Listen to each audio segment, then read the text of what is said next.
Bienvenidos a la segunda clase de esta materia que se llama Panorama de Antiguo Testamento. Hoy vamos a estar en el segundo capítulo de este libro, donde vamos a estar describiendo y hablando un panorama a grandes rasgos, algunos temas más importantes sobre los primeros años de Israel, a través del libro de Éxodo, Levítico, Números y Deuteronomio. Entonces, primeramente en este libro, en esta materia, vamos a comenzar con el libro de Éxodo, donde nosotros en cada libro, los alumnos tienen que estar también trabajando, contestando las preguntas y también alcanzando los objetivos de cada libro. El objetivo de este libro de Éxodo es que el alumno tiene que describir el Éxodo, tiene que describir también el viaje hacia Sinaí, el pacto y el tabernáculo. Entonces vamos a comenzar describiendo el Éxodo. Bueno, entonces aquí nosotros vemos que en este libro de Éxodo terminamos con el libro de Génesis, donde el libro de Génesis termina con la muerte de José. Entonces José habla a sus hermanos diciéndoles de que él iba a morir, pero que ciertamente Dios los iba a visitar y los iba a sacar de esa tierra donde ellos habían estado como esclavos y les iba a enviar o los iba a sacar a la tierra que les había prometido a Abraham, a Isaac y a Jacob. ¿Por qué ellos llegaron a la tierra de Egipto? La palabra nos dice de que Jacob llevó a su familia a Egipto para evitar la hambruna, pero no lo hizo antes sin tener una palabra de parte de Dios, porque nosotros lo leemos en Génesis capítulo 46, en el versículo del 1 al 4, donde Dios le habla a Jacob antes de que él se trasladara a Egipto, y le dice: Jacob, Jacob, no temas, yo soy Dios y el Dios de tu padre, no temas descender a Egipto, porque allí haré de ti una gran nación. Yo descenderé contigo a Egipto, y yo también te haré volver, y la mano de José cerrará tus ojos, ¿no? Entonces, nosotros acá vemos que Jacob se traslada a Egipto por también dirección divina, y ellos en esa tierra llegaron aproximadamente 70 personas, esa era la familia, la casa de Jacob, pero ellos llegaron a multiplicarse aproximadamente en 2 millones de personas. En ese tiempo en que ya José había muerto, el faraón que le sucedió no conocía a José.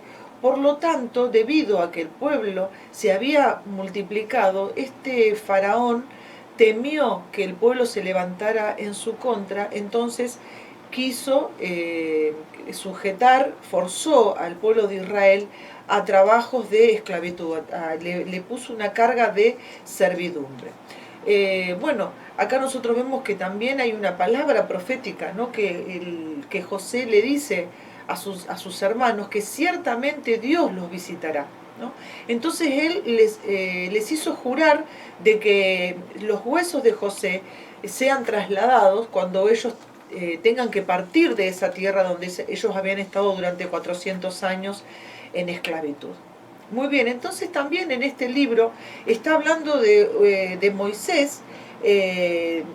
Moisés fue una persona muy importante, porque si no fuera por Moisés, que fue un libertador para el pueblo de Israel, un hombre que realmente fue llamado por Dios para sacar a Israel de la esclavitud, donde en ese tiempo fue un tiempo realmente muy poderoso, porque se vio realmente las manifestaciones de Dios, el cumplimiento profético, donde Dios sacó al pueblo de Israel con mano poderosa. Moisés fue un hombre muy importante porque también fue el hombre, ¿no?, que escribió el Pentateuco, que es a lo que nosotros nos estamos refiriendo en esta segunda clase. Pero vamos a hablar un poquito de cómo fue el nacimiento de Moisés. Moisés nació y estuvo 3 meses escondido por sus padres, debido a que este nuevo faraón, que no conocía a José, había dado la orden de que las parteras tenían que darle muerte, que tenían que, cada vez que nacieran los hijos de las mujeres israelitas, si era varón, ¿no? Ellas tenían que, tal vez de una manera a escondidas de sus madres, tenían que matar a esos niños, ¿no? Entonces los padres escondieron a Moisés durante 3 meses y luego tuvieron la idea de parte de Dios de poder hacer un cestillo donde poner al niño para que dejarlo que el niño navegara o flotara adentro de ese Moisés, ¿no? Y fue encontrado por la hija de Faraón. Entonces vemos que Moisés fue un niño que nació hebreo, pero fue criado por la hija del Faraón como un egipcio, ¿no? Entonces, en el libro nosotros vamos a ver cuál fue una de las preguntas, ¿no? ¿Cuál fue la preparación que tuvo Moisés? Entonces, nosotros vamos a ver de que Moisés fue enseñado en toda sabiduría de los egipcios, ¿no? Entonces, en un momento en que ya Moisés tuvo como una crisis de identidad, porque él era hebreo, él quiso defender a sus hermanos de la injusticia que sus hermanos hebreos estaban sufriendo. Entonces él mata a un egipcio que estaba golpeando a un israelita, y toda la gente, cuando se enteró de esto llega también a los oídos, ¿no? en el palacio. Entonces Moisés tiene que huir al desierto. En el desierto Moisés también pasa un tiempo, muchos años en ese lugar, y en ese lugar él se dedicaba a cuidar las ovejas de su suegro. Él estuvo allí durante 40 años alrededor, ¿no? En Madián, alrededor del Mar Rojo. Luego, cuando llegó el tiempo de su llamado, Dios se le aparece a Moisés a través de una zarza que estaba ardiendo, y la zarza ardía, y él le llamó la atención de que la zarza no se apagara. Entonces él se acerca a donde estaba la zarza, y él ahí recibe el llamado de Dios, ¿no? Entonces él pone excusas a Dios porque no se sentía realmente capacitado para ir a enfrentarse a Faraón, porque él conocía muy bien que el Faraón se creía realmente un Dios. Y entonces ahí Dios lo anima, le habla y le dice de que él tiene que obedecer, y a pesar de todas sus limitaciones, era Dios el que realmente se iba a glorificar. Y a pesar de que Moisés fue a hablar con Faraón, ahí entra un conflicto entre Dios y Faraón, porque Faraón no cree el mensaje que Moisés traía, y tampoco él creía de que él tenía que dejar ir libre a los israelitas para que adoraran a Dios. Entonces, el Faraón le dijo a Moisés de que ellos querían ir a adorar a Dios porque estaban ociosos. Entonces ahí les aumentó la servidumbre, y de esa manera Faraón endurecía siempre su corazón cada vez que Dios enviaba las plagas, que bueno, las plagas fueron las plagas de sangre, de ranas, de piojos, de moscas, de úlceras, de granizo, langostas, de tinieblas, y también la última plaga, que fue la muerte de los primogénitos. Pero siempre que Dios enviaba plagas para que Faraón dejara ir libre al pueblo de Israel, luego que pasaba la plaga y que Faraón enviaba a mandar a Moisés para que orara, para que los liberara, él orara a Dios para que los liberara de la plaga, él volvía otra vez a endurecer su corazón, ¿no? Entonces, acá nosotros vemos, ¿no?, que el poder que creía que tenía Faraón parecía como, tanto para los hebreos, ¿no?, como también para Moisés en un momento, ¿no?, que dudó del llamado de ir a hablar con Faraón, era porque precisamente era algo imposible realmente para los ojos humanos, de que ellos pudieran salir libres del sistema faraónico, ¿no? Entonces vemos realmente en este panorama, en este libro de Éxodo, ¿no? Que ya antes de que ellos salieran de Egipto, ellos tienen que hacer algo muy importante, que es celebrar la Pascua, ¿no? Entonces, nosotros vemos que ahí Dios manda que por familia tenían que comer de un cordero y que luego tenían que estar preparados, ¿no?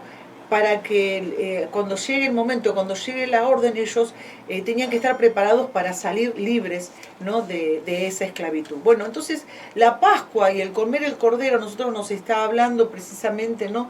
del sacrificio, ¿no? de nuestro Señor Jesucristo, ¿no? como el Cordero de Dios que quita el pecado del mundo. Entonces nosotros a esto lo podemos aplicar también hoy, a pesar que es el Antiguo Testamento, también lo podemos aplicar en lo que dice la Pascua con respecto en el Nuevo Testamento. Entonces en Primera de Corintios capítulo 5 versículo 7 está diciéndonos la palabra de Dios: limpiaos pues de la vieja levadura, para que seáis nueva masa sin levadura, como sois, porque nuestra Pascua, que es Cristo, ya fue sacrificada por nosotros. Y un segundo versículo en Hebreos capítulo 9, versículo 14 y 15, que dice: cuánto más la sangre de Cristo, el cual mediante el Espíritu Eterno se ofreció a sí mismo sin mancha, limpiará vuestras conciencias de obras muertas, para que sirváis al Dios vivo. Así que por eso es mediador. En el versículo 15 dice: así que por eso es mediador de un nuevo pacto, para que interviniendo muerte para la remisión de las transgresiones que había bajo el primer pacto, los llamados reciban la promesa de la herencia eterna. Entonces, cada familia celebró las Pascuas, ¿no? Y eso fue debido a que la última plaga era la plaga donde iban a morir todos los primogénitos, tanto de los ganados como también de las personas, menos en Gosén, donde en ese lugar estaban habitando los israelitas. Ellos tenían que pintar los dinteles de sus puertas con la sangre, ¿no? Tenían que, esa sangre del cordero que ellos iban a comer, era la sangre que ellos, figura de la sangre de Cristo, ¿no? De que nosotros hoy, que hemos recibido el sacrificio de Cristo, hemos tenido fe en Él como nuestro Salvador, como el único que hizo el sacrificio suficiente para que nosotros, al recibirle a Él en nuestro corazón, nosotros estemos bajo la sangre de Cristo, ¿no? Y así como Israel, la Pascua significaba que la muerte pasa de largo. Y bueno, y esa es precisamente que nosotros, al haber aceptado el sacrificio en el Calvario, que Jesucristo, en donde Jesucristo derramó su sangre, nosotros también estamos bajo su sangre, ¿no? Y también nosotros estamos creyendo, ¿no? que las plagas pasarán de largo de nuestra casa, ¿no? Porque estamos bajo su sangre. Pero también es muy importante, como dice acá, ¿no? que nosotros tenemos que limpiarnos, ¿no? de la vieja levadura, para que nosotros seamos una nueva masa sin levadura, ¿no? La levadura está hablando como del pecado, ¿no? Porque un poco de levadura, ¿no? leuda toda la masa. Entonces, en nuestra vida nosotros no tenemos que tolerar ni permitir cosas escondidas, ocultas, pecado. Bueno, por supuesto que ya entendemos que hemos dejado la vieja vida, ¿no? Porque precisamente nosotros tenemos una gran bendición al estar bajo la sangre de Cristo, ¿no? Como el pueblo de Israel, donde la muerte, el ángel de la muerte pasó, pero ellos fueron librados, porque ese ángel dice que cuando veía los dinteles pintados con la sangre, dice que no entraba a esas casas, pero sí en la casa de los egipcios, ¿no? Bueno, entonces ahí comienza una marcha, ¿no? Desde Egipto al Sinaí. Entonces ahí ellos reciben el primer milagro, que no lo vamos a desarrollar debido a que tenemos poco tiempo, pero bueno, el primer milagro fue primero salir de Egipto, y ahí es donde también Dios abre el mar rojo, Y también ahí, luego de abrir el Mar Rojo, comienza la peregrinación del pueblo de Israel, donde empiezan a transitar por un desierto, ¿no? Había un camino que era el más corto para llegar a la tierra prometida, pero sin embargo Dios los hace ir a ellos por el camino más largo, porque el camino más corto era el camino de los filisteos, pero ellos no estaban preparados para la guerra. Ellos no estaban, Dios pensó en ellos, porque si los hacía ir por ese camino, ellos posiblemente iban a querer, posiblemente no, sino que Dios sabía de que ellos iban a querer volver atrás, volver a Egipto nuevamente, ¿no?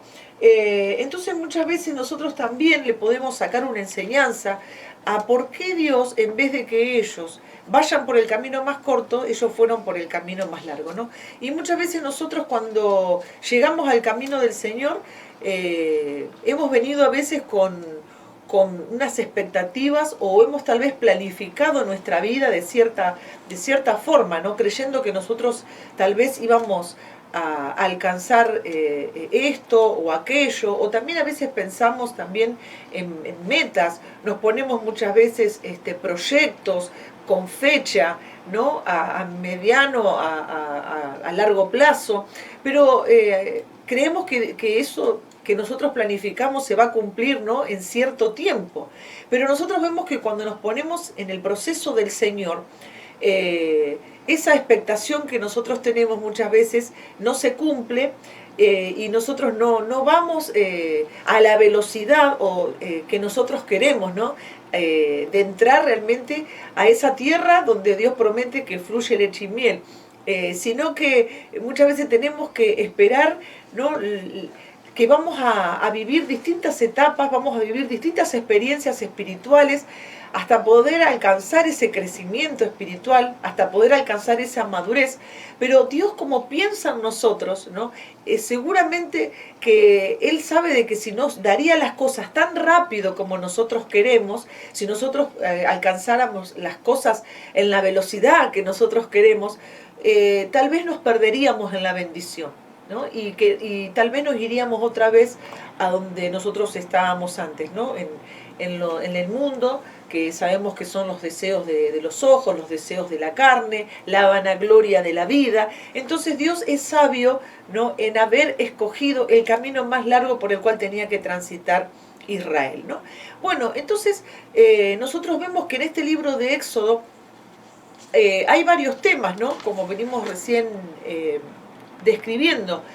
Uno de los temas es el pacto de Dios con Israel, ¿no? Entonces, acá nosotros vemos que la religión de Israel, en la religión de Israel, Dios le dijo exactamente cómo ellos tenían que vivir, cómo ellos tenían que adorarle a Dios. Porque nuestra vida en el Señor es una vida de entrega, es una vida de servicio, es una vida de consagración, una vida donde nosotros obedecemos su palabra, ¿no? Y todo eso, más allá que por ahí no todos estén tal vez en el área de la alabanza y de la adoración, ¿no? Pero el hecho de que nosotros le sirvamos al Señor, le entreguemos nuestras ofrendas al Señor de tiempo, le entreguemos nuestra ofrenda al Señor de calidad, de servicio, de adoración, todo eso nos habla de que precisamente, ¿no? En este pacto que Dios hace con Israel, Dios le está hablando exactamente cómo ellos tenían que adorarle a Él, y cómo no debían ellos seguir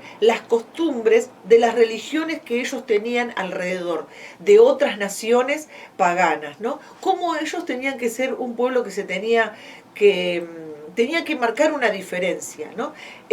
Anteriormente nosotros vemos que Dios había hecho también un pacto con Abraham y con su familia. Dios hizo un pacto con Israel como nación, ¿no? Entonces es importante que nosotros leamos la palabra en Éxodo 19.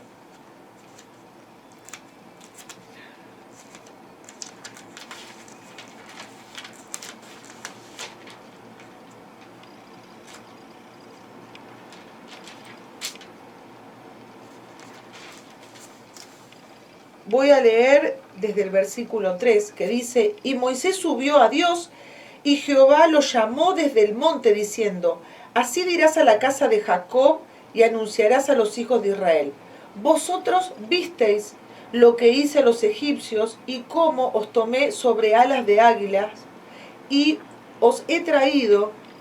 Ahora pues, si diereis oído a mi voz y guardareis mi pacto, vosotros seréis mi especial tesoro sobre todos los pueblos, porque mía es toda la tierra. Y en el versículo 10, y Jehová dijo a Moisés: ve al pueblo y santifícalo hoy y mañana, y laven sus vestidos. Y estén preparados para el día tercero, porque al tercer día Jehová descenderá a ojos de todo el pueblo sobre el monte de Sinaí, y señalarás término al pueblo en derredor, diciendo: guardaos, no subáis al monte, ni toquéis sus límites. Cualquiera que tocare el monte, de seguro morirá, ¿no? Entonces, nosotros aquí vemos que Dios le está poniendo directivas, ¿no? Antes de esa gran manifestación que Dios va a tener, ¿no? Porque su pacto estaba diciéndoles de que ellos tenían que ser, iba a ser una nación, ¿no? Entonces también vemos que Dios les da los 10 mandamientos, ¿no? Y hay una pregunta en el libro que habla si los creyentes hoy están practicando los 10 mandamientos, ¿no? Entonces, la respuesta, una de las respuestas que yo le voy a dar, porque ustedes también tienen que contestar estas preguntas, pero en el Nuevo Testamento, los creyentes que practican las enseñanzas del Nuevo Testamento guardan el principio del día de reposo, dice, para tomar tiempo para descansar, porque sabemos que uno de los mandamientos era, ¿no?, el día de reposo. Entonces, en el Nuevo Testamento esa era la pregunta, ¿no?, si nosotros todavía estamos practicando, ¿no?, ese mandamiento. Pero bueno, nosotros tomamos ese día para descansar, porque nosotros no estamos bajo la dispensación de la ley, que habla sobre cómo tenía que ser el día de reposo, porque en el tiempo de la ley el día de reposo significaba que la gente tenía que permanecer cerca de la casa y que no podían hacer tareas ni siquiera como prender fuego, ¿no? Entonces, en el Nuevo Testamento Pablo enseña que todos los días son santos, ¿no? Ustedes pueden buscar ahí en Romanos 14:5, ¿no?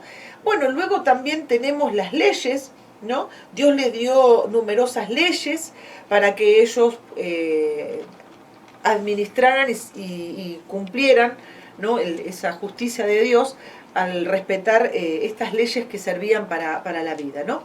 Entre las leyes lo que Dios quería era de que ellos mostraran bondad a los pobres, a los oprimidos. Había leyes sobre la cosecha, bueno, sobre todo, ¿no?, enfatizo el tema de que Dios quería que ellos ayudaran a los débiles, que honraran a los ancianos, que ellos respetaran toda vida y que sean honestos. Muy bien.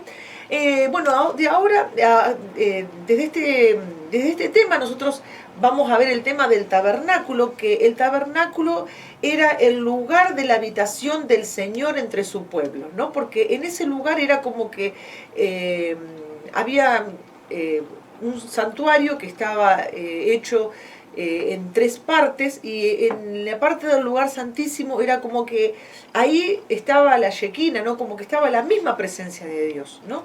Entonces, Dios es el que le manda a Moisés a construir el tabernáculo, ese santuario.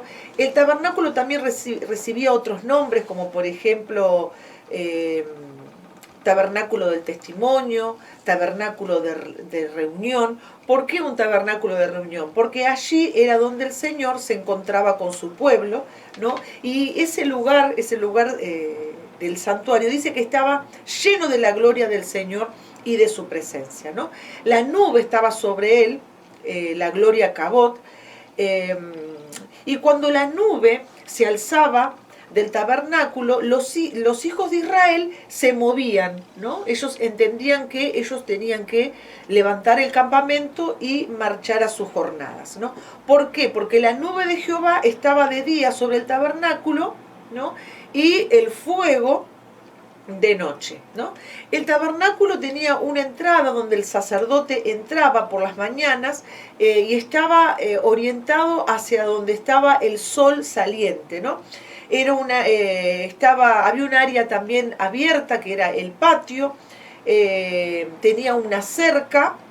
Y en el lugar santísimo había un mueble muy importante que era el arca del pacto, donde adentro del arca del pacto se guardaban las tablas de los 10 mandamientos, una vasija de maná, la vara de Aarón que floreció y un ejemplar del libro de la ley. El sumo sacerdote de Israel entraba una vez al año, esto era en el día de la expiación.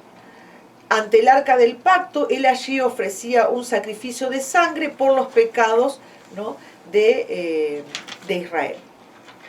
Bueno, luego entramos en esta capítulo 2. Éxodo es la lección 1 y ahora en la lección 2 estaríamos describiendo el libro de Levítico, ¿no? En este libro de Levítico es donde están escritas las reglas de Dios para la vida. También los sacrificios, ¿no? Los sacerdotes, las leyes, las fiestas y los días santos. Brevemente quiero hablar un poquito de cada cosa. Bueno, los sacrificios, ahí está hablando de las ofrendas que representaban arrepentimiento, que se ofrecían precisamente porque eso estaba... significaba, ¿no?, esas ofrendas, ¿no?, la expresión realmente de lo que nosotros queremos expresarle a Dios, ¿no?, de nuestro arrepentimiento. Nos ofrecemos a Dios en sacrificio vivo, agradable a Él, donde realmente nosotros muchas veces ofrecemos nuestra vida y nos humillamos, porque los que hemos sido sacados de un pasado vergonzoso, cuando realmente tenemos un verdadero encuentro con el Señor, nosotros cada día de nuestra vida es ofrecernos a Dios en sacrificio vivo, agradable a Él, porque es nuestro culto racional. Entonces nosotros vemos que aquí en Levítico, cuando está hablando de los sacrificios, ¿no?, los sacrificios representaban arrepentimiento, fe y amor, ¿no? Y había instrucciones para ofrecer esas ofrendas. De las cinco ofrendas que se ofrecían, 4 eran de sangre, ¿no? Y había una que era la ofrenda de flor de harina, que era la única que no era con sangre, pero no se ofrecía sola, sino siempre con una de sangre, ¿no? La gente podía acercarse a Dios solamente con una ofrenda por el pecado que tenía la sangre. Así también nosotros cuando oramos, cuando nos acercamos a Dios, nosotros siempre decimos, Padre, en el nombre de nuestro Señor Jesucristo, ¿no? Y ahí nosotros creemos que la sangre de Cristo nos limpia de todos los pecados que nosotros confesamos y Dios es fiel y justo para perdonarnos de toda maldad. Entonces, aquí nosotros vemos que Dios solo acepta las ofrendas y porque mucha gente muchas veces envía ofrendas, ¿no?, a la iglesia, pero ¿cuáles son realmente las ofrendas que Dios recibe? ¿Cuáles son? Porque sabemos que Dios la ofrenda de Caín no la aceptó, pero sí aceptó la ofrenda de Abel, ¿no? Entonces quiere decir de que Dios hay ofrendas que Dios no acepta, ¿no? Entonces, Dios solo acepta las ofrendas y las buenas obras de los que han sido perdonados, ¿no?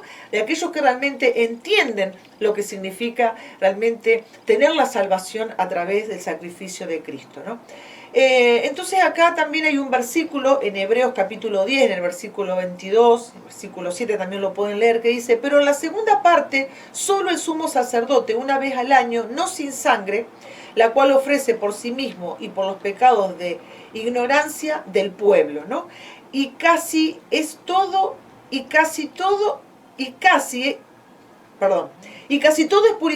purificado según la ley con sangre, y sin derramamiento de sangre no se hace remisión. Entonces vemos nosotros que el libro de Levítico, ¿no?, nos está ayudando a que nosotros podamos entender el Nuevo Testamento, para que podamos entender también el significado del derramamiento de la sangre de nuestro Señor Jesucristo. Muy bien, también tenemos el tema de los sacerdotes. También Dios ahí deja bien establecido cuidadosamente cuál era el ministerio de los sacerdotes, cuál era su ministerio exactamente, que ellos eran, los sacerdotes eran los que representaban al pueblo ante Dios, y también eran los que presentaban las ofrendas, ¿no? Más tarde, bueno, los sacerdotes eran los que les enseñaban la ley al pueblo de Dios, ¿no? Bueno, acá en las leyes, brevemente voy a decir nada más que una pequeña frase, una pequeña oración, ¿no? Que al guardar las leyes Israel era santo, separado y diferente a todas las otras naciones. Por eso ellos tenían, ¿no? El libro que los sacerdotes le enseñaban de las leyes de Dios, para que ellos realmente pudieran diferenciarse de las demás naciones, como un pueblo escogido, como un linaje, ¿no? Como un real sacerdocio. Bueno, luego vemos también que hay un cuadro en el libro donde aparecen todas las fiestas y los días santos, ¿no? Eso ustedes lo van a ver en la página número 43, aparecen ahí todas las fiestas, los propósitos de esas fiestas, cuándo se celebraban, qué era lo que recordaban, y para que ustedes lo puedan ver. Bueno, luego vamos a estar también entendiendo algo muy importante de este libro de Levítico, que la palabra clave de este libro es santidad, ¿no?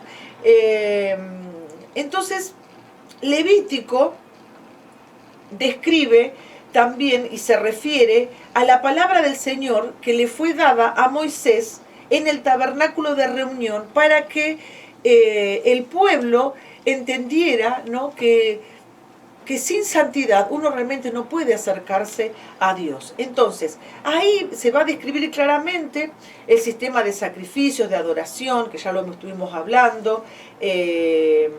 También habla de que la santidad tiene que estar vinculada en la vida diaria. Bueno, hay cosas acá que yo ya las he dicho. El libro también trata de muchos temas relativos a la pureza. También habla sobre que algo que investigué, y era que los niños judíos eran instruidos con este libro de Levítico. La educación de un niño judío comenzaba con las enseñanzas del libro de Levítico. ¿Por qué? Porque era como que estaba tratando el libro de Levítico de formar el carácter para que esos niños judíos conocieran realmente cuál era la voluntad de Dios, ¿no? Entonces los niños debían ser educados en cuanto a la santidad de Dios. Entonces, la aplicación personal que nosotros podemos hacer también de este libro es que santidad es ser apartado, ¿no? Para Dios, ¿no? Y también que nosotros en el libro a ver, que está hablando de que lo cojo no se salga del camino, ahí también está tomando la palabra sobre santidad, y esa palabra santidad ahí tiene otra connotación, porque está hablando de que nosotros también tenemos que santificarnos es también estar en la función, ¿no? En la función correcta, en la ocupación correcta, ¿no? Que Dios quiere que nosotros realmente caminemos en este proceso donde Dios nos enseña su palabra, nos enseña sus estatutos, para que nosotros podamos estar aptos para realmente comprender realmente la voluntad de Dios, comprender cuál es nuestro propósito, para qué nosotros hemos nacido, porque cuando nosotros no conocemos cuál es nuestro propósito, no conocemos para qué estamos aquí en la tierra, muchas veces podemos estar ocupados de muchas cosas buenas, pero no precisamente lo correcto, ¿no? Y estar realmente en la ocupación correcta es también entender esta palabra de lo que es santificación, ¿no? Que tenemos que estar en el lugar correcto. Bueno, luego seguimos con el libro de Números, y aquí en el libro de Números aquí Israel acampa en el monte de Sinaí por casi un año, ¿no? Entonces, bueno, yo me puse a investigar ¿Qué quiere decir, no? ¿Por qué Israel estuvo acampando durante un año después de la salida de Egipto? Bueno, quiero compartirles esto porque es muy interesante. Dice, un año acamparon. Entonces, es como que nosotros le podemos dar una aplicación también a nuestra vida. Es como si Dios le dijese, ¿no?, al pueblo de Israel y también nos dijese a nosotros como cristianos, que nosotros hay tiempos en que Dios nos dice que nosotros no es tiempo de que nos apuremos para ejercer un ministerio, ¿no? Por más que nosotros hayamos recibido un encuentro con el Señor y tengamos un testimonio tremendo de lo que Dios ha hecho con nuestra vida y que de repente tal vez Dios nos haya hasta usado, ¿no?, en esos primeros meses, ¿no?, tal vez con milagro o tal vez para que le prediquemos a gente, para que nosotros con nuestro testimonio la gente realmente crea y se convierta, pero el hecho de que nosotros veamos, ¿no?, en esa primera experiencia, ¿no?, las cosas que Dios hizo con nosotros, no quiere decir que nosotros tengamos que avanzar a una velocidad, ¿no?, incorrecta, que nos apresuremos, ¿no? Por eso el pueblo de Israel tuvo que acampar durante un año. ¿Por qué? Porque en ese lugar donde Dios se había manifestado en sus vidas, era un tiempo para prepararlos, para asimilar la visión, para asimilar la palabra, el mensaje, ¿no?, que nosotros estamos recibiendo. El pueblo de Israel estaba recibiendo las leyes, ¿no? Es un tiempo donde ellos tenían también que meditar. Fue un tiempo para ellos también, un tiempo bueno, un tiempo donde no tenían que estar peleando batallas, no era un tiempo de amargura o de dolor, sino que era un tiempo de la manifestación de la presencia de Dios en su vida, donde ellos podían ver realmente los milagros que Dios estaba haciendo, cómo Dios se le había manifestado, ¿no?, en el monte de Sinaí, ¿no? Entonces, nosotros, como le decía al principio, nacemos espiritualmente y empezamos a ver las maravillas del Señor, pero muchas de nuestras experiencias más profundas, ¿no?, pueden venir cuando nosotros hayamos madurado en las cosas del Señor, y lo ilustra. ¿Por qué? Porque geográficamente Sinaí estaba en una ubicación geográfica de estar en el medio, entre esta parte que se llama Ramesés, que es el lugar donde partieron ellos de Egipto. Entonces Sinaí estaba en el medio entre Ramesés, que era la partida de Egipto, hasta llegar a la tierra prometida. Entonces ellos estaban en el medio, entonces estaban a mitad de camino. Entonces esto, nosotros nos damos cuenta, ¿no?, que todavía uno a veces no está preparado para decir, bueno, yo ya estoy preparado, estoy capacitado, a mí Dios también me usa como a mi pastor, entonces bueno, ahora yo me puedo animar, ¿no?, y me pongo la Biblia bajo el brazo, ¿no?, y me apresuro por avanzar. Pero Dios, no es que Dios sea un Dios injusto con nosotros, sino que Dios quiere que nosotros descubramos nuevas etapas, ¿no?, nuevas experiencias con el Señor. No únicamente esa experiencia que tuvo Israel ahí en el monte de Sinaí, ¿no?, sino que también hay otras experiencias hermosas que realmente nos van a enriquecer para que realmente nosotros podamos realmente obedecer a ese llamado. Bien vemos que Moisés estuvo pasando mucho tiempo de preparación hasta que llegó el momento donde él iba a ser llamado, ¿no?, para poder sacar a Israel de la esclavitud, ¿no? Bueno, entonces, hay aquí también, bueno, ustedes van a ver en el libro que hay 3 clanes de levitas, donde estaban las familias de Gersón, los coatitas y los de Merari, ¿no? Entonces eran los encargados, por ejemplo, los levitas eran los encargados de llevar el arca del pacto.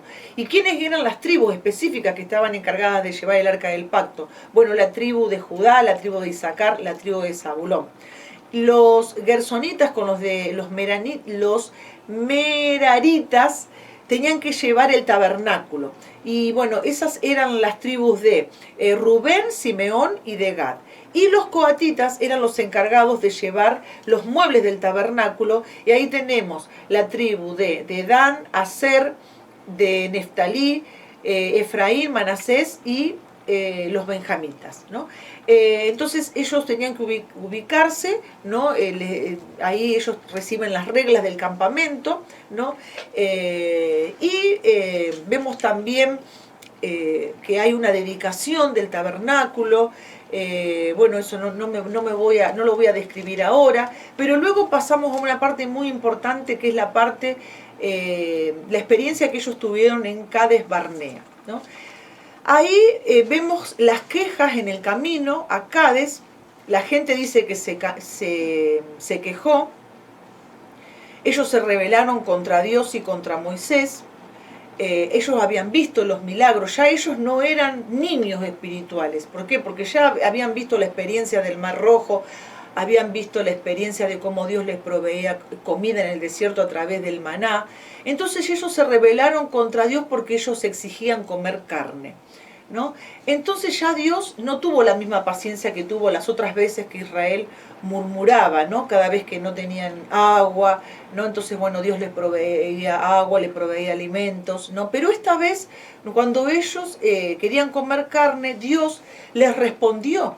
Pero como ya ellos tenían conocimiento, ¿no? del Dios Todopoderoso que los sustentaba y se dio a conocer a ellos, ¿no? En esas etapas en que transitaron en el desierto, Dios les dio lo que ellos querían. Les envió codornices y el pueblo comió todo lo que pudo, pero Dios estaba enojado con los israelitas.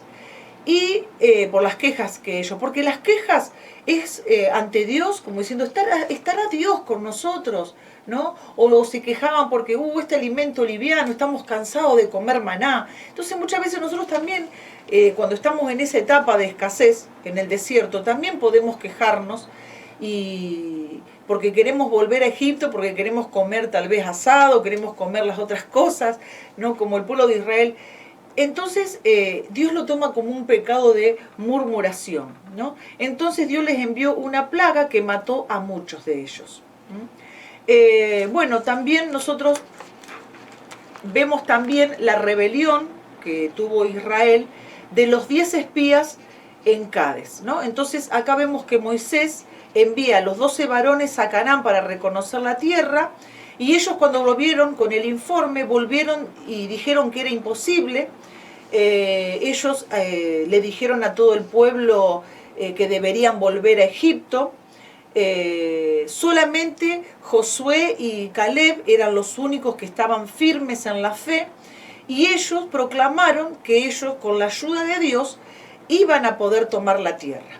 La tierra era una tierra que ellos trajeron los frutos gigantes de la tierra, y también vieron que en esa tierra había gigantes, pero ellos tenían la promesa de Dios, de que la mano de Dios estaba con ellos. Entonces el pueblo no escuchó a Josué y a Caleb, no prestó atención, y creyeron a los 10 espías desleales.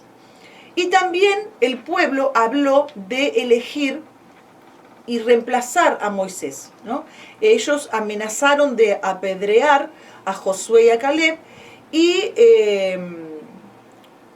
Dios ahí también les envía un juicio, ¿no?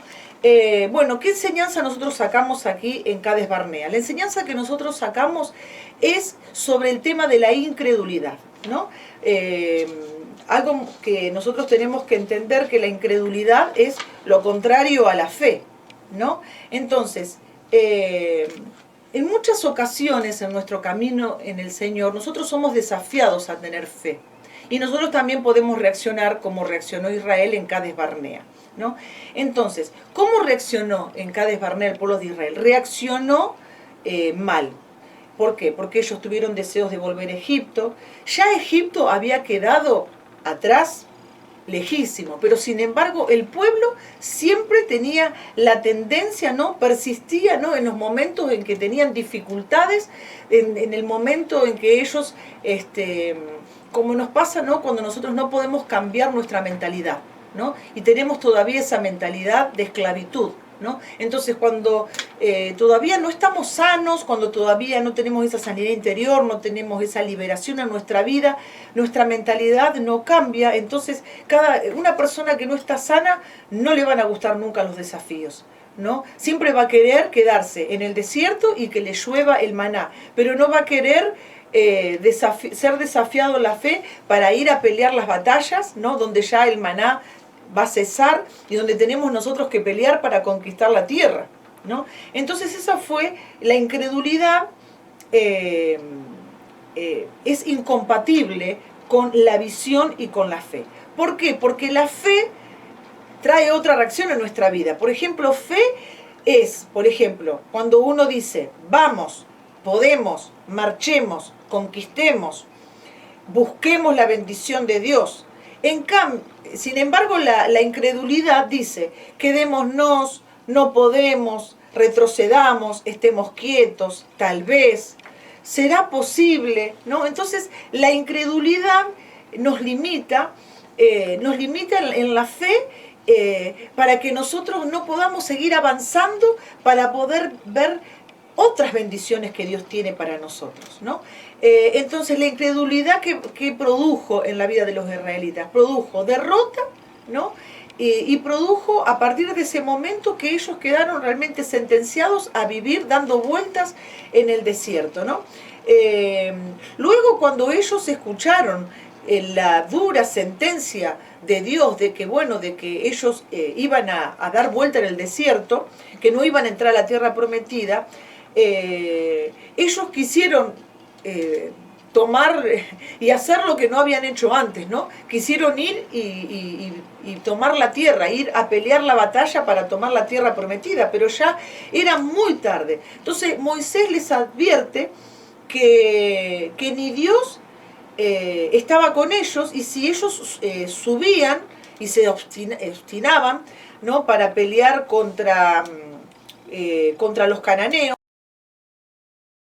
los amalecitas, iban a ser derrotados. Y sin embargo ellos es como que lo intentaron hacer y se dieron cuenta de que ya la presencia de Dios no estaba con ellos. Ellos estaban sin cobertura, ¿no? Bueno, entonces vemos realmente que Cades Barnea nos habla de lo duro que es estar en los umbrales de las abundantes bendiciones de Dios y luego tener que descender espiritualmente, ¿no? ¿Por qué? Porque no hemos creído. Entonces es como que uno se baja, ¿no? Cuando uno no obedece, cuando uno no entiende cuándo es el tiempo realmente de que tomemos ese desafío de fe, que avancemos, como decíamos recién, ¿no? Marchemos, conquistemos, busquemos la bendición de Dios, avancemos, ¿no? Pero cuando nosotros no entendemos ese tiempo, ¿no?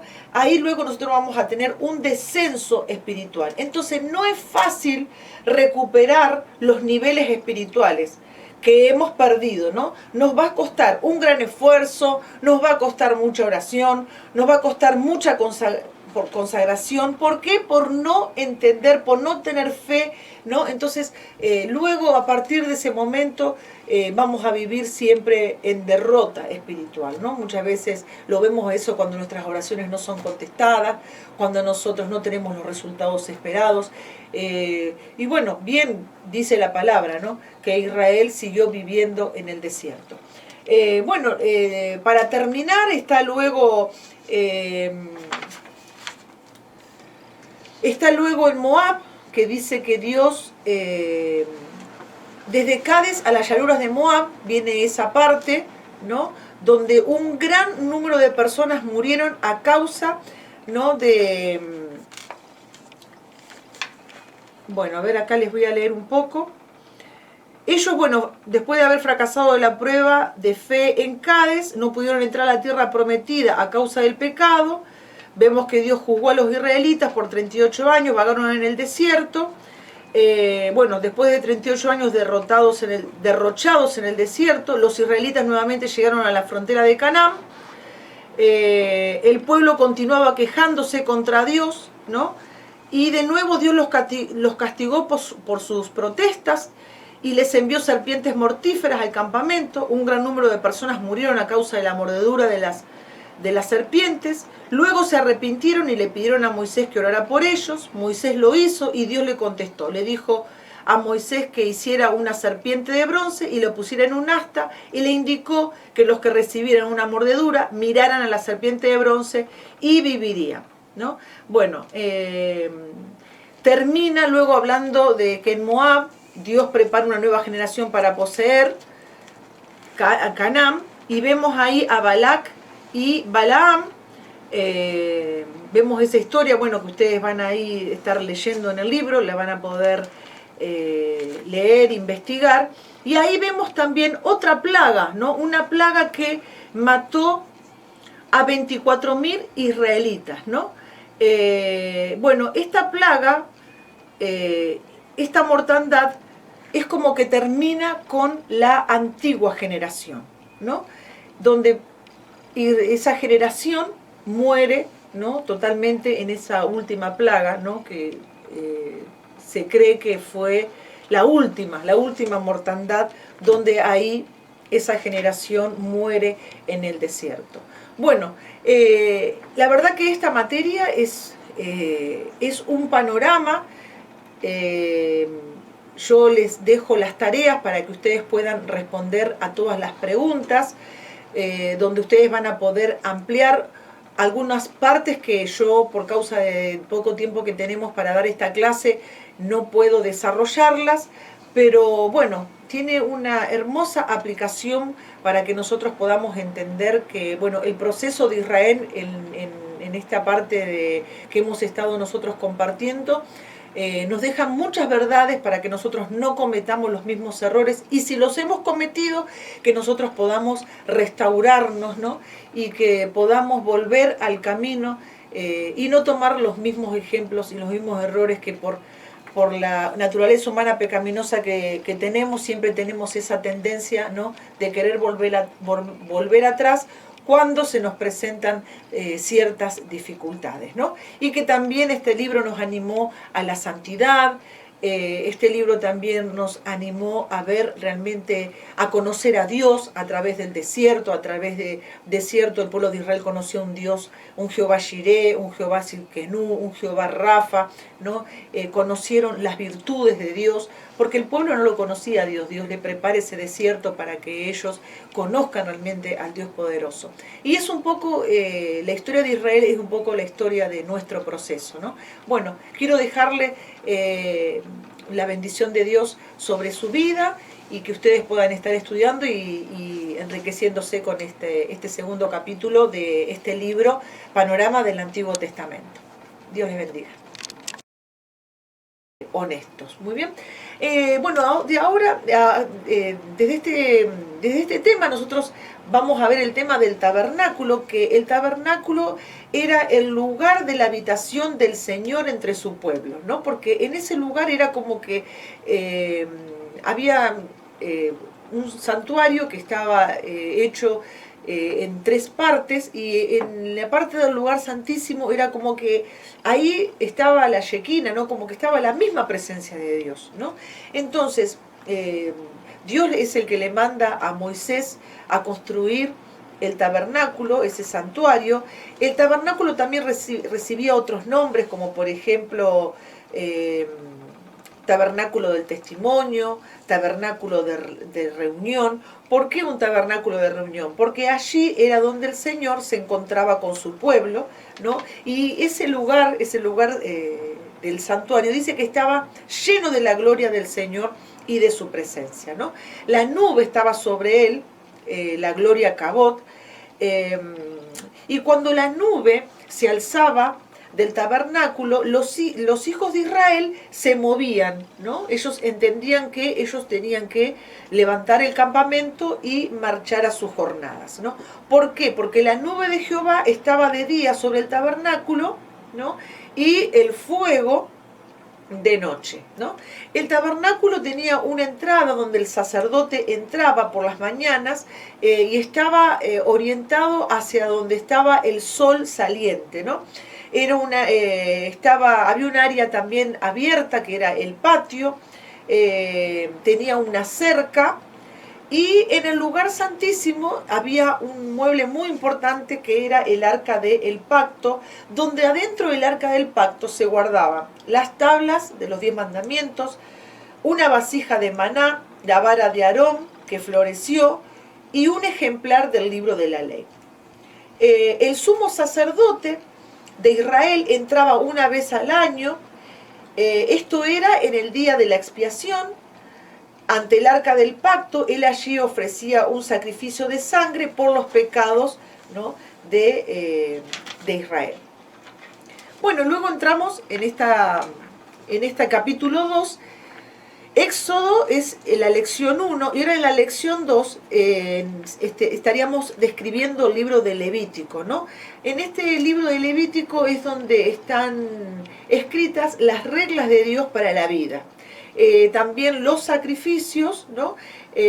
Los sacerdotes, las leyes, las fiestas y los días santos.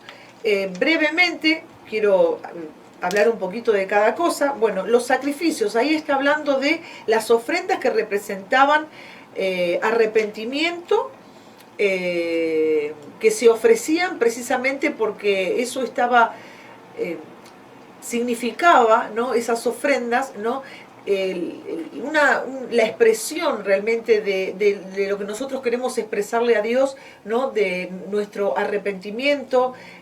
Nos ofrecemos a Dios en sacrificio vivo, agradable a Él, donde realmente nosotros muchas veces ofrecemos nuestra vida y nos humillamos, porque los que hemos sido sacados de un pasado vergonzoso, cuando realmente tenemos un verdadero encuentro con el Señor, nosotros cada día de nuestra vida es ofrecernos a Dios en sacrificio vivo, agradable a Él, porque es nuestro culto racional. Entonces nosotros vemos que aquí en Levítico, cuando está hablando de los sacrificios, ¿no?, los sacrificios representaban arrepentimiento, fe y amor, ¿no? Y había instrucciones para ofrecer esas ofrendas. De las cinco ofrendas que se ofrecían, 4 eran de sangre, ¿no?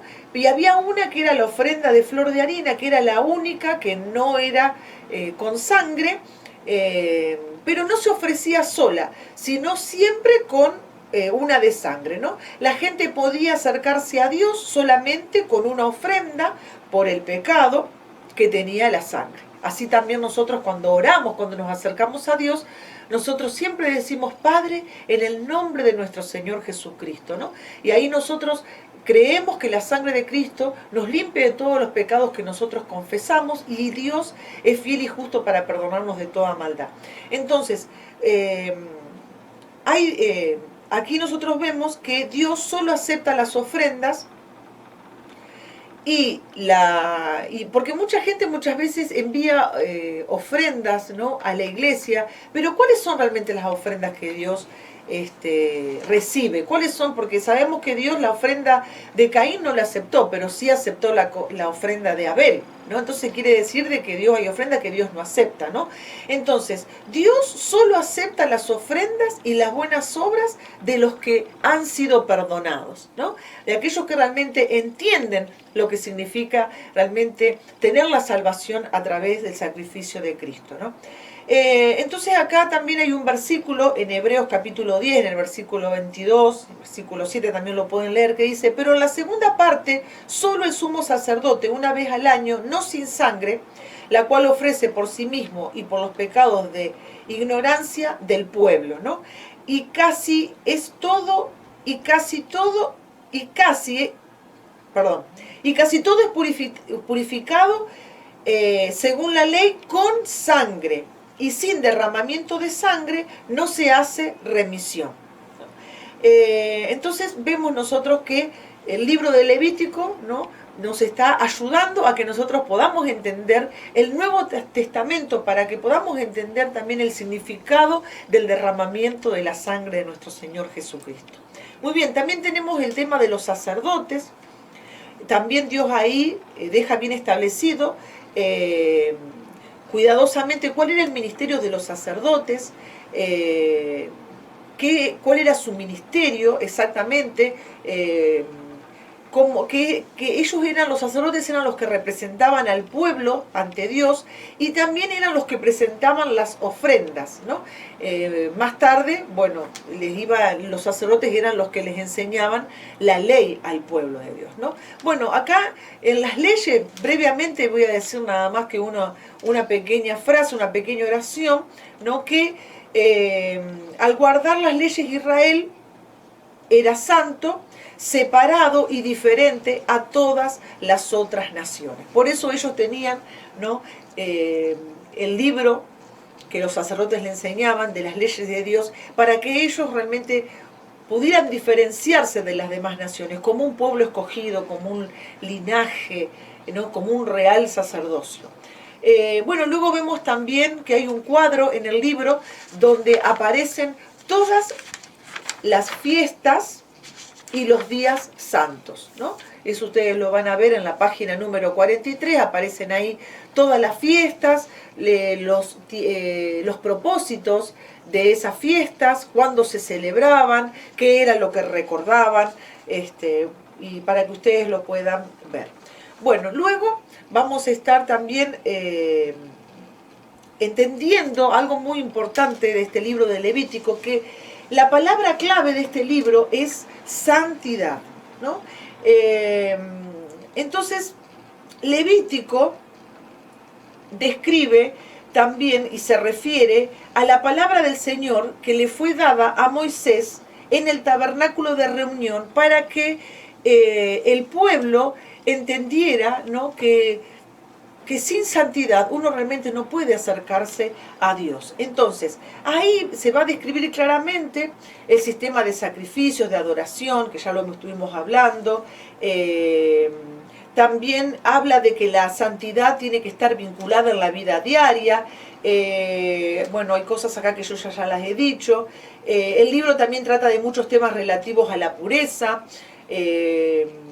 También habla sobre que algo que investigué, y era que los niños judíos eran instruidos con este libro de Levítico. La educación de un niño judío comenzaba con las enseñanzas del libro de Levítico. ¿Por qué? Porque era como que estaba tratando el libro de Levítico de formar el carácter para que esos niños judíos conocieran realmente cuál era la voluntad de Dios, ¿no? Entonces los niños debían ser educados en cuanto a la santidad de Dios.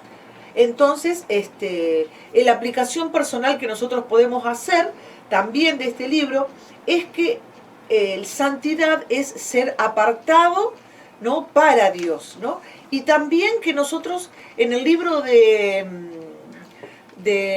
ver, que está hablando de que lo cojo no se salga del camino, ahí también está tomando la palabra sobre santidad, y esa palabra santidad ahí tiene otra connotación, porque está hablando de que nosotros también tenemos que santificarnos es también estar en la función, ¿no? En la función correcta, en la ocupación correcta, ¿no? Que Dios quiere que nosotros realmente caminemos en este proceso donde Dios nos enseña su palabra, nos enseña sus estatutos, para que nosotros podamos estar aptos para realmente comprender realmente la voluntad de Dios, comprender cuál es nuestro propósito, para qué nosotros hemos nacido, porque cuando nosotros no conocemos cuál es nuestro propósito, no conocemos para qué estamos aquí en la tierra, muchas veces podemos estar ocupados de muchas cosas buenas, pero no precisamente lo correcto, ¿no? Y estar realmente en la ocupación correcta es también entender esta palabra de lo que es santificación,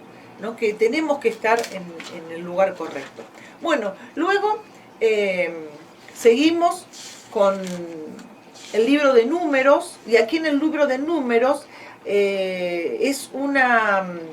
aquí Israel acampa en el monte de Sinaí por casi un año, ¿no? Entonces, bueno, yo me puse a investigar qué quiere decir, ¿no? ¿Por qué Israel estuvo acampando durante un año después de la salida de Egipto? Bueno, quiero compartirles esto porque es muy interesante. Dice, un año acamparon.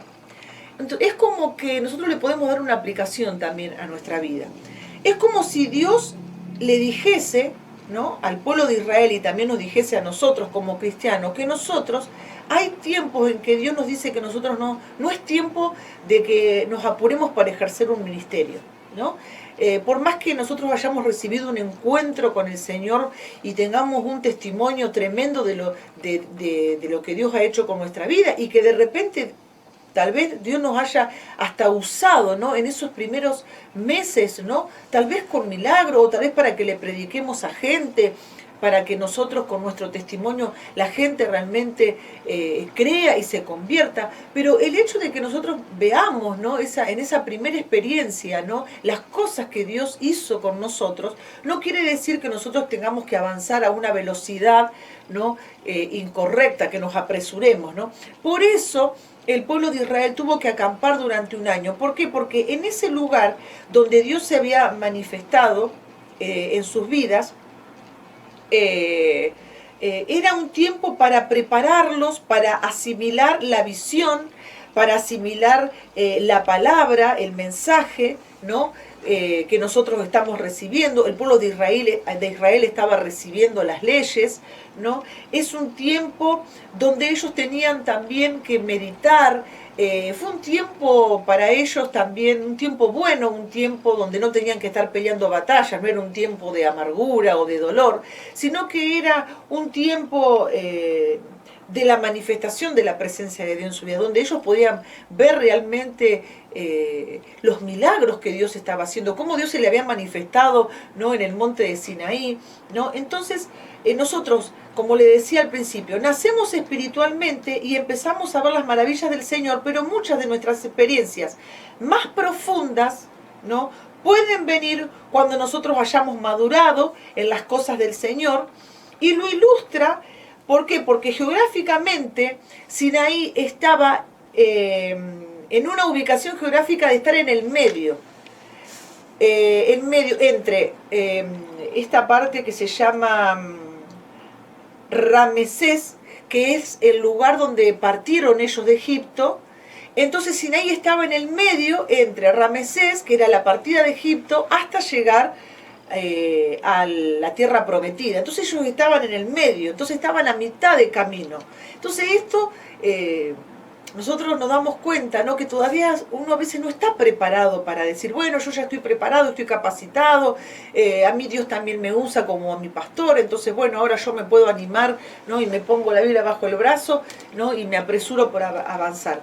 Pero Dios, no es que Dios sea un Dios injusto con nosotros, sino que Dios quiere que nosotros descubramos nuevas etapas, ¿no?, nuevas experiencias con el Señor. No únicamente esa experiencia que tuvo Israel ahí en el monte de Sinaí, ¿no?, sino que también hay otras experiencias hermosas que realmente nos van a enriquecer para que realmente nosotros podamos realmente obedecer a ese llamado. Bien vemos que Moisés estuvo pasando mucho tiempo de preparación hasta que llegó el momento donde él iba a ser llamado, ¿no?, para poder sacar a Israel de la esclavitud, ¿no?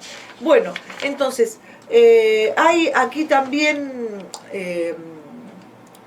bueno, ustedes van a ver en el libro que hay 3 clanes de levitas, donde estaban las familias de Gersón, los coatitas y los de Merari, ¿no? Entonces eran los encargados, por ejemplo, los levitas eran los encargados de llevar el arca del pacto. ¿Y quiénes eran las tribus específicas que estaban encargadas de llevar el arca del pacto? Bueno, la tribu de Judá, la tribu de Isaacar, la tribu de Zabulón. Los gersonitas con los meraritas tenían que llevar el tabernáculo. Y bueno, esas eran las tribus de Rubén, Simeón y de Gad. Y los coatitas eran los encargados de llevar los muebles del tabernáculo. Y ahí tenemos la tribu de Dan, Aser, de Neftalí, Efraín, Manasés y los benjamitas, ¿no? Entonces ellos tenían que ubicarse, ¿no?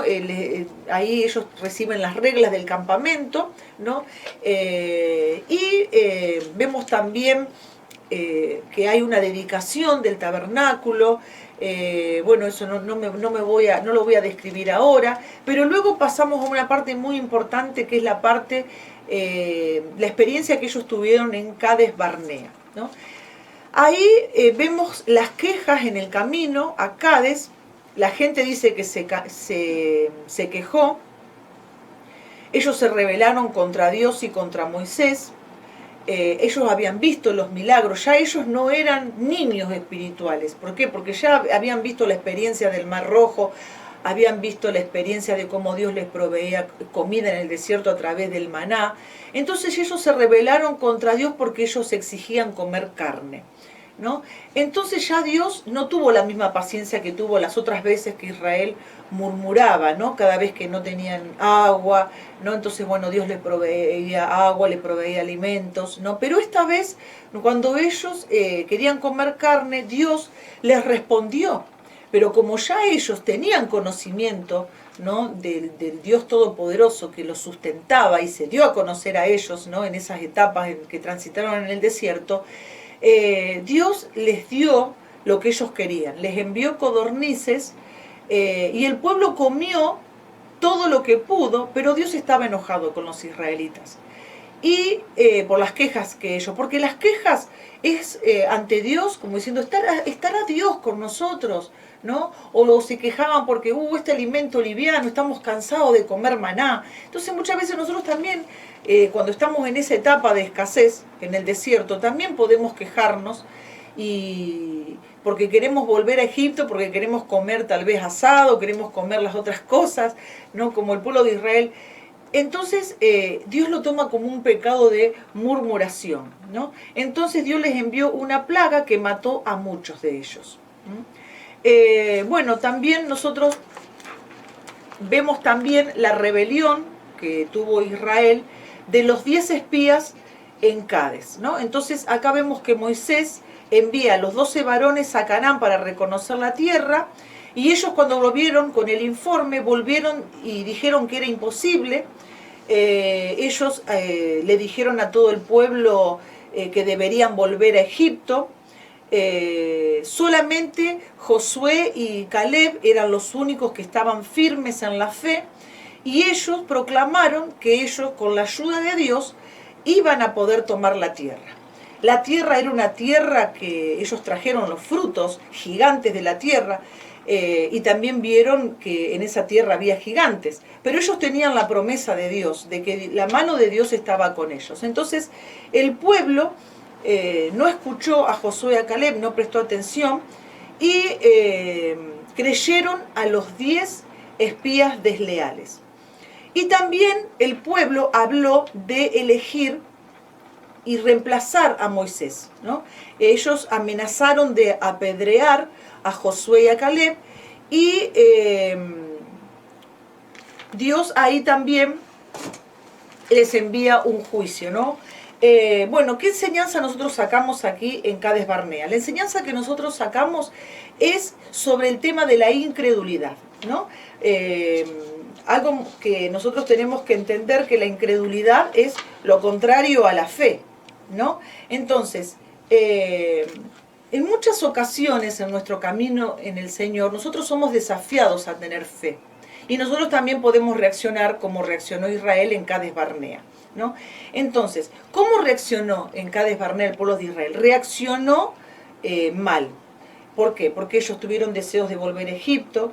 Ya Egipto había quedado atrás, lejísimo, pero sin embargo el pueblo siempre tenía la tendencia, ¿no? Persistía, ¿no? En los momentos en que tenían dificultades, en el momento en que ellos, como nos pasa, ¿no? Cuando nosotros no podemos cambiar nuestra mentalidad, ¿no? Y tenemos todavía esa mentalidad de esclavitud, ¿no? Entonces cuando todavía no estamos sanos, cuando todavía no tenemos esa sanidad interior, no tenemos esa liberación en nuestra vida, nuestra mentalidad no cambia. Entonces una persona que no está sana no le van a gustar nunca los desafíos, ¿no? Siempre va a querer quedarse en el desierto y que le llueva el maná, pero no va a querer ser desafiado en la fe para ir a pelear las batallas, ¿no? Donde ya el maná va a cesar y donde tenemos nosotros que pelear para conquistar la tierra, ¿no? Entonces esa fue la incredulidad.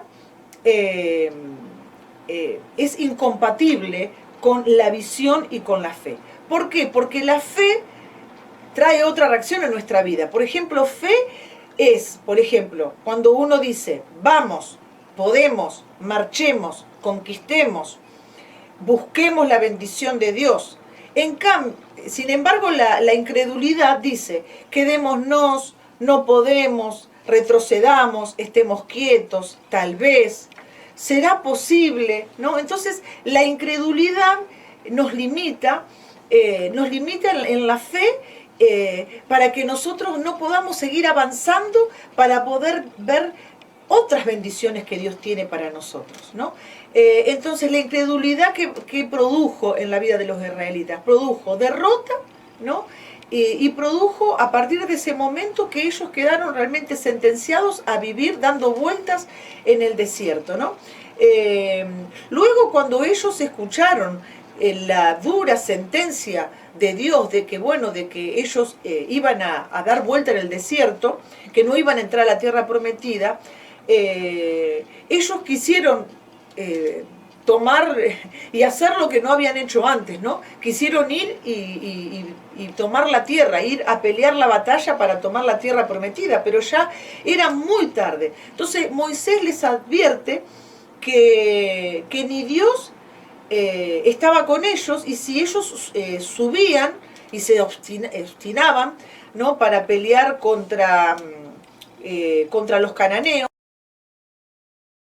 y los amalecitas, iban a ser derrotados. Y sin embargo ellos es como que lo intentaron hacer y se dieron cuenta de que ya la presencia de Dios no estaba con ellos. Ellos estaban sin cobertura, ¿no? Bueno, entonces vemos realmente que Cades Barnea nos habla de lo duro que es estar en los umbrales de las abundantes bendiciones de Dios y luego tener que descender espiritualmente, ¿no? ¿Por qué? Porque no hemos creído. Entonces es como que uno se baja, ¿no? Cuando uno no obedece, cuando uno no entiende cuándo es el tiempo realmente de que tomemos ese desafío de fe, que avancemos, como decíamos recién, ¿no? Marchemos, conquistemos, busquemos la bendición de Dios,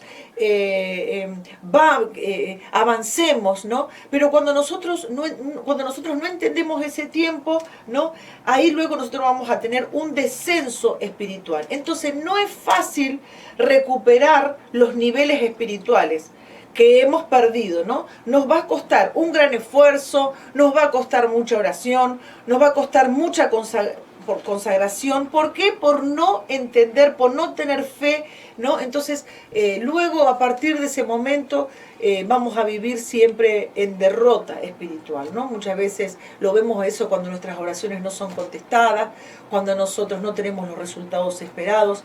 Y bueno, bien dice la palabra, ¿no?, que Israel siguió viviendo en el desierto. Para terminar, está luego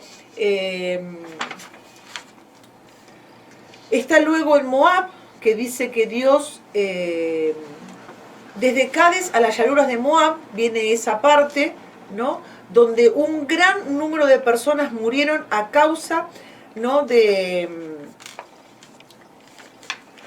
bueno, a ver, acá les voy a leer un poco.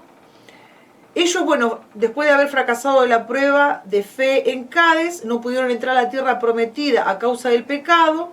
Vemos que Dios juzgó a los israelitas por 38 años, vagaron en el desierto. Después de 38 años derrochados en el desierto, los israelitas nuevamente llegaron a la frontera de Canaán. El pueblo continuaba quejándose contra Dios, ¿no? Y de nuevo Dios los castigó por sus protestas y les envió serpientes mortíferas al campamento. Un gran número de personas murieron a causa de la mordedura de las serpientes. Luego se arrepintieron y le pidieron a Moisés que orara por ellos. Moisés lo hizo y Dios le contestó. Le dijo a Moisés que hiciera una serpiente de bronce y lo pusiera en un asta, y le indicó que los que recibieran una mordedura miraran a la serpiente de bronce y vivirían, ¿no? Bueno, termina luego hablando de que en Moab Dios prepara una nueva generación para poseer Canaán, y vemos ahí a Balac y Balaam. Vemos esa historia, bueno, que ustedes van a estar leyendo en el libro, la van a poder leer, investigar, y ahí vemos también otra plaga, ¿no? Una plaga que mató a 24.000 israelitas, ¿no? Bueno, esta plaga, esta mortandad, es como que termina con la antigua generación, ¿no? Donde esa generación muere, ¿no? Totalmente en esa última plaga, ¿no? Que se cree que fue la última mortandad, donde ahí esa generación muere en el desierto. Bueno, la verdad que esta materia es un panorama.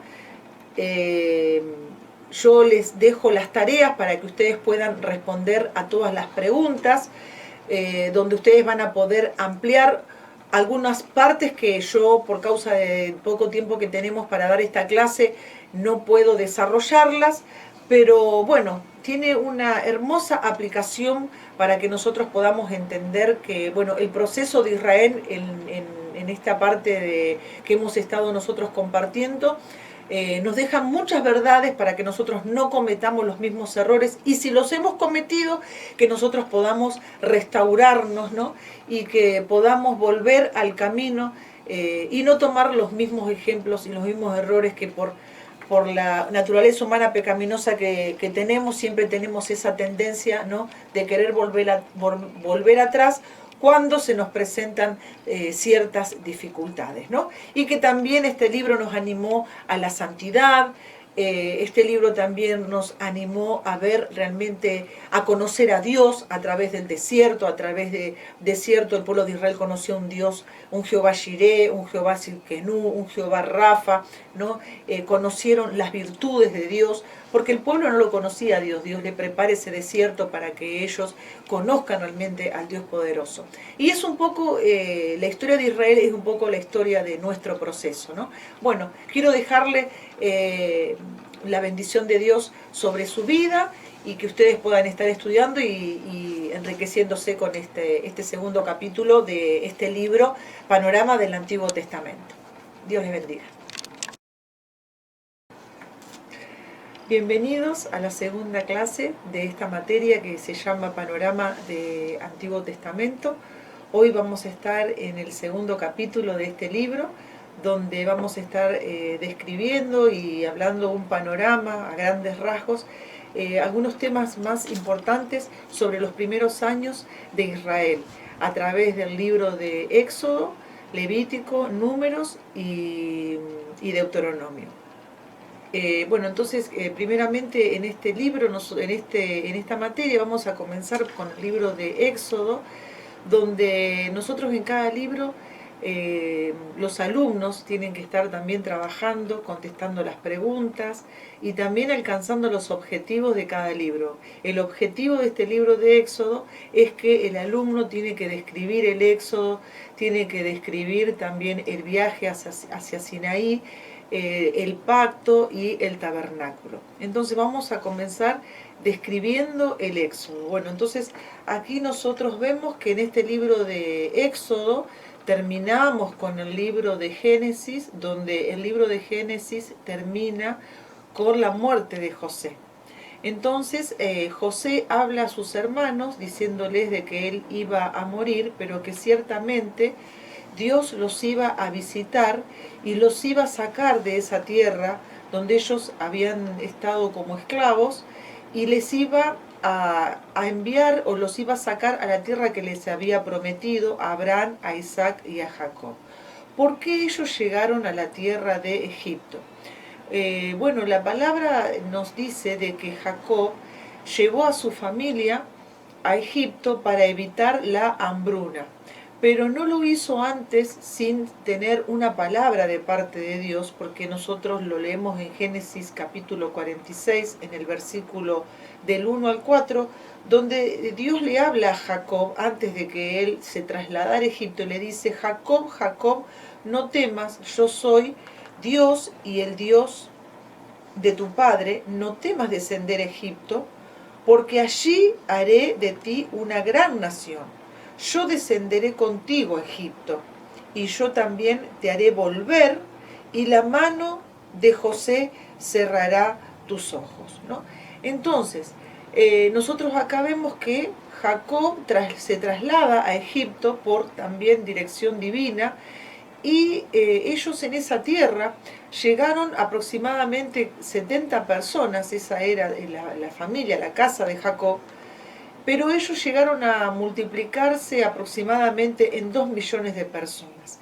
En ese tiempo en que ya José había muerto, el faraón que le sucedió no conocía a José, por lo tanto, debido a que el pueblo se había multiplicado, este faraón temió que el pueblo se levantara en su contra, entonces quiso sujetar, forzó al pueblo de Israel a trabajos de esclavitud, le puso una carga de servidumbre. Bueno, acá nosotros vemos que también hay una palabra profética, ¿no? Que José le dice a sus hermanos que ciertamente Dios los visitará, ¿no? Entonces él les hizo jurar de que los huesos de José sean trasladados cuando ellos tengan que partir de esa tierra donde ellos habían estado durante 400 años en esclavitud. Muy bien, entonces también en este libro está hablando de Moisés, y bueno, Moisés fue una persona muy importante porque si no fuera por Moisés, que fue un libertador para el pueblo de Israel, un hombre que realmente fue llamado por Dios para sacar a Israel de la esclavitud, donde en ese tiempo fue un tiempo realmente muy poderoso porque se vio realmente las manifestaciones de Dios, el cumplimiento profético donde Dios sacó al pueblo de Israel con mano poderosa. Moisés fue un hombre muy importante porque también fue el hombre, ¿no?, que escribió el Pentateuco, que es a lo que nosotros nos estamos refiriendo en esta segunda clase. Pero vamos a hablar un poquito de cómo fue el nacimiento de Moisés. Bueno, Moisés nació y estuvo 3 meses escondido por sus padres debido a que este nuevo faraón que no conocía a José había dado la orden de que las parteras tenían que darle muerte, que tenían que, cada vez que nacieran los hijos de las mujeres israelitas, si era varón, ¿no?, ellas tenían que, tal vez de una manera a escondidas de sus madres, tenían que matar a esos niños, ¿no? Entonces los padres escondieron a Moisés durante 3 meses y luego tuvieron la idea de parte de Dios de poder hacer un cestillo donde poner al niño para que dejarlo que el niño navegara o flotara adentro de ese Moisés, ¿no? Y fue encontrado por la hija de Faraón. Entonces vemos que Moisés fue un niño que nació hebreo, pero fue criado por la hija del Faraón como un egipcio, ¿no? Entonces, en el libro nosotros vamos a ver cuál fue una de las preguntas, ¿no? ¿Cuál fue la preparación que tuvo Moisés? Entonces, nosotros vamos a ver de que Moisés fue enseñado en toda sabiduría de los egipcios, ¿no? Entonces, en un momento en que ya Moisés tuvo como una crisis de identidad, porque él era hebreo, él quiso defender a sus hermanos de la injusticia que sus hermanos hebreos estaban sufriendo, entonces él mata a un egipcio que estaba golpeando a un israelita y toda la gente cuando se enteró de esto llega también a los oídos, ¿no?, en el palacio. Entonces Moisés tiene que huir al desierto. En el desierto Moisés también pasa un tiempo, muchos años en ese lugar, y en ese lugar él se dedicaba a cuidar las ovejas de su suegro. Él estuvo allí durante 40 años alrededor, ¿no?, en Madián, alrededor del Mar Rojo. Luego, cuando llegó el tiempo de su llamado, Dios se le aparece a Moisés a través de una zarza que estaba ardiendo, y la zarza ardía, y él le llamó la atención de que la zarza no se apagara. Entonces él se acerca a donde estaba la zarza, y él ahí recibe el llamado de Dios, ¿no? Entonces él pone excusas a Dios porque no se sentía realmente capacitado para ir a enfrentarse a Faraón, porque él conocía muy bien que el Faraón se creía realmente un Dios. Y entonces ahí Dios lo anima, le habla y le dice de que él tiene que obedecer, y a pesar de todas sus limitaciones, era Dios el que realmente se iba a glorificar. Y a pesar de que Moisés fue a hablar con Faraón, ahí entra un conflicto entre Dios y Faraón, porque Faraón no cree el mensaje que Moisés traía, y tampoco él creía de que él tenía que dejar ir libre a los israelitas para que adoraran a Dios. Entonces, el Faraón le dijo a Moisés de que ellos querían ir a adorar a Dios porque estaban ociosos. Entonces ahí les aumentó la servidumbre, y de esa manera Faraón endurecía siempre su corazón cada vez que Dios enviaba las plagas, que bueno, las plagas fueron las plagas de sangre, de ranas, de piojos, de moscas, de úlceras, de granizo, langostas, de tinieblas, y también la última plaga que fue la muerte de los primogénitos. Pero siempre que Dios enviaba plagas para que Faraón dejara ir libre al pueblo de Israel, luego que pasaba la plaga y que Faraón enviaba a mandar a Moisés para que orara, para que los liberara, él orara a Dios para que los liberara de la plaga, él volvía otra vez a endurecer su corazón, ¿no?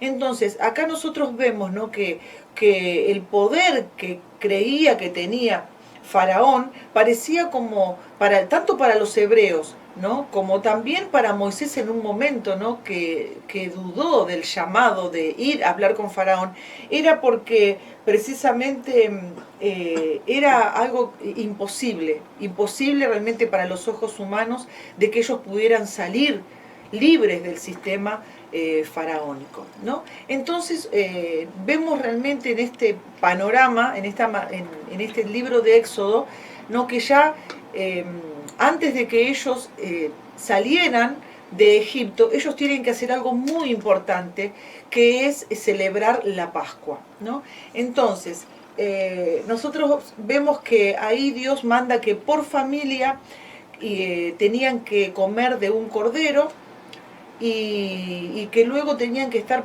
preparados, ¿no?, para que cuando llegue el momento, cuando llegue la orden, ellos tenían que estar preparados para salir libres, ¿no?, de esa esclavitud. Bueno, entonces la Pascua y el comer el cordero, nosotros nos está hablando precisamente, ¿no?, del sacrificio, ¿no?, de nuestro Señor Jesucristo, ¿no?, como el Cordero de Dios que quita el pecado del mundo. Entonces nosotros a esto lo podemos aplicar también hoy, a pesar que es el Antiguo Testamento, también lo podemos aplicar en lo que dice la Pascua con respecto en el Nuevo Testamento. Entonces en 1 de Corintios capítulo 5 versículo 7 está diciéndonos la palabra de Dios: limpiaos pues de la vieja levadura, para que seáis nueva masa sin levadura, como sois, porque nuestra Pascua, que es Cristo, ya fue sacrificada por nosotros. Y un segundo versículo en Hebreos capítulo 9, versículo 14 y 15, que dice: cuánto más la sangre de Cristo, el cual mediante el Espíritu Eterno se ofreció a sí mismo sin mancha, limpiará vuestras conciencias de obras muertas, para que sirváis al Dios vivo. Así que por eso es mediador. En el versículo 15 dice: así que por eso es mediador de un nuevo pacto, para que interviniendo muerte para la remisión de las transgresiones que había bajo el primer pacto, los llamados reciban la promesa de la herencia eterna. Entonces, cada familia celebró las Pascuas, ¿no? Y eso fue debido a que la última plaga era la plaga donde iban a morir todos los primogénitos, tanto de los ganados como también de las personas, menos en Gosén, donde en ese lugar estaban habitando los israelitas, ellos tenían que pintar los dinteles de sus puertas con la sangre, ¿no?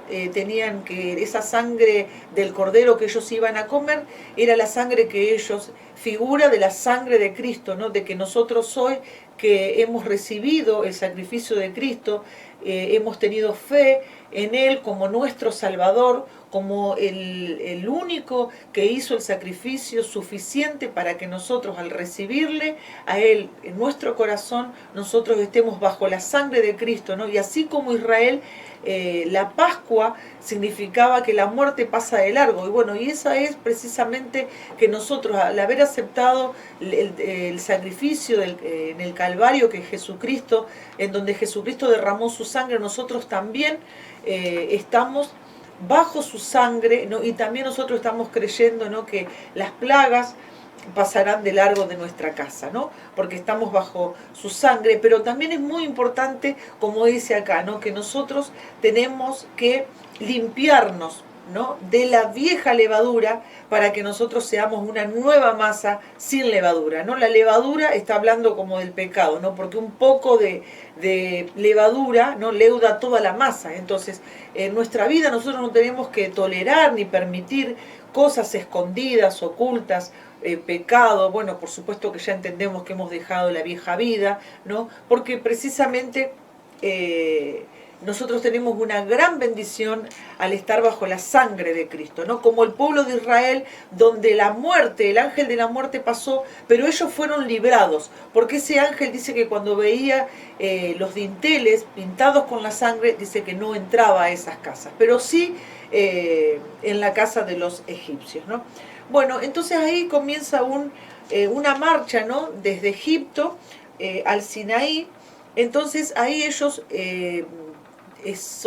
reciben el primer milagro, que no lo vamos a desarrollar debido a que tenemos poco tiempo, pero bueno, el primer milagro fue primero salir de Egipto, y ahí es donde también Dios abre el mar rojo.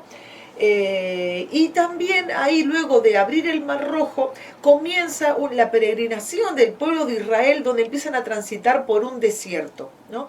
Había un camino que era el más corto para llegar a la tierra prometida, pero sin embargo Dios los hace ir a ellos por el camino más largo, porque el camino más corto era el camino de los filisteos, pero ellos no estaban preparados para la guerra. Ellos no estaban, Dios pensó en ellos, porque si los hacía ir por ese camino, ellos posiblemente iban a querer, posiblemente no, sino que Dios sabía de que ellos iban a querer volver atrás, volver a Egipto nuevamente, ¿no? Entonces muchas veces nosotros también le podemos sacar una enseñanza a por qué Dios, en vez de que ellos vayan por el camino más corto, ellos fueron por el camino más largo, ¿no? Y muchas veces nosotros, cuando llegamos al camino del Señor, hemos venido a veces con unas expectativas, o hemos tal vez planificado nuestra vida de cierta forma, ¿no?, creyendo que nosotros tal vez íbamos a alcanzar esto o aquello, o también a veces pensamos también en metas, nos ponemos muchas veces proyectos con fecha, ¿no?, a mediano, a largo plazo, pero creemos que eso que nosotros planificamos se va a cumplir, ¿no?, en cierto tiempo.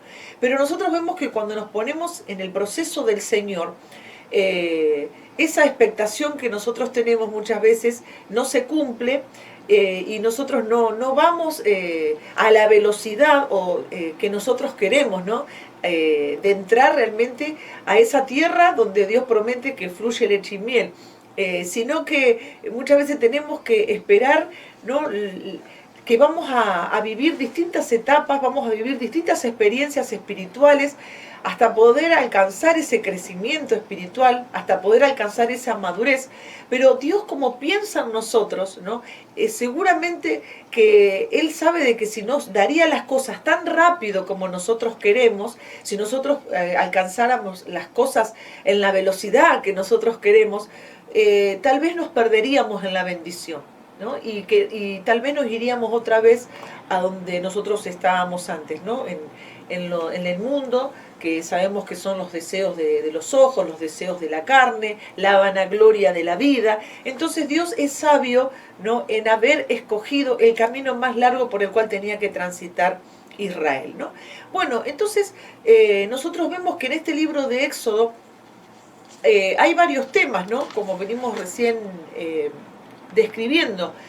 Uno de los temas es el pacto de Dios con Israel, ¿no? Entonces, acá nosotros vemos que la religión de Israel, la religión de Israel, Dios le dijo exactamente cómo ellos tenían que vivir, cómo ellos tenían que adorarle a Dios. Porque nuestra vida en el Señor es una vida de entrega, es una vida de servicio, es una vida de consagración, una vida donde nosotros obedecemos su palabra, ¿no? Y todo eso, más allá que por ahí no todos estén tal vez en el área de la alabanza y de la adoración, ¿no? Pero el hecho de que nosotros le sirvamos al Señor, le entreguemos nuestras ofrendas al Señor de tiempo, le entreguemos nuestra ofrenda al Señor de calidad de servicio, de adoración, todo eso nos habla de que precisamente, ¿no?, en este pacto que Dios hace con Israel, Dios le está hablando exactamente cómo ellos tenían que adorarle a Él y cómo no debían ellos seguir las costumbres de las religiones que ellos tenían alrededor,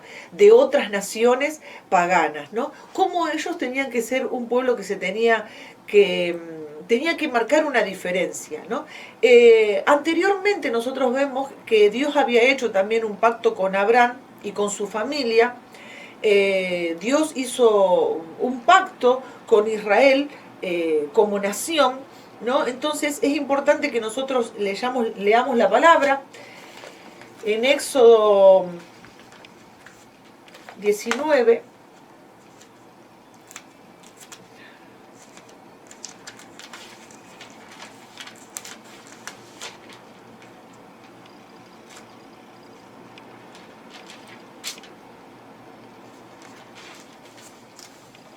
Voy a leer desde el versículo 3, que dice: y Moisés subió a Dios, y Jehová lo llamó desde el monte, diciendo: así dirás a la casa de Jacob, y anunciarás a los hijos de Israel: vosotros visteis lo que hice a los egipcios, y cómo os tomé sobre alas de águilas, y os he traído.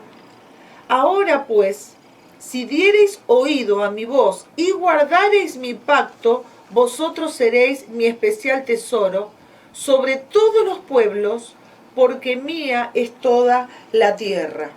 Y en el versículo 10, y Jehová dijo a Moisés: ve al pueblo y santifícalo hoy y mañana, y laven sus vestidos.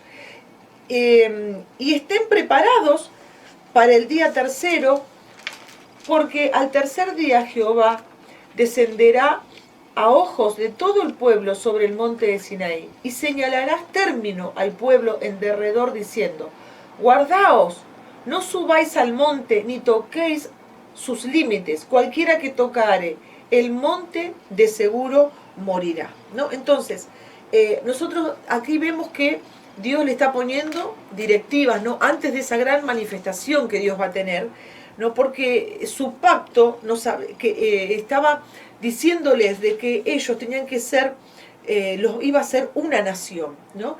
Entonces también vemos que Dios les da los 10 mandamientos, ¿no? Y hay una pregunta en el libro que habla si los creyentes hoy están practicando los 10 mandamientos, ¿no? Entonces, la respuesta, una de las respuestas que yo le voy a dar, porque ustedes también tienen que contestar estas preguntas, pero en el Nuevo Testamento, los creyentes que practican las enseñanzas del Nuevo Testamento guardan el principio del día de reposo, dice, para tomar tiempo para descansar, porque sabemos que uno de los mandamientos era, ¿no?, el día de reposo. Entonces, en el Nuevo Testamento esa era la pregunta, ¿no?, si nosotros todavía estamos practicando, ¿no?, ese mandamiento. Pero bueno, nosotros tomamos ese día para descansar, porque nosotros no estamos bajo la dispensación de la ley, que habla sobre cómo tenía que ser el día de reposo, porque en el tiempo de la ley el día de reposo significaba que la gente tenía que permanecer cerca de la casa y que no podían hacer tareas, ni siquiera como prender fuego, ¿no? Entonces, en el Nuevo Testamento, Pablo enseña que todos los días son santos, ¿no? Ustedes pueden buscar ahí en Romanos 14:5, ¿no? Bueno, luego también tenemos las leyes, ¿no? Dios les dio numerosas leyes para que ellos administraran y cumplieran, ¿no? Esa justicia de Dios al respetar estas leyes que servían para la vida, ¿no? Entre las leyes lo que Dios quería era de que ellos mostraran bondad a los pobres, a los oprimidos, había leyes sobre la cosecha, bueno, sobre todo, ¿no?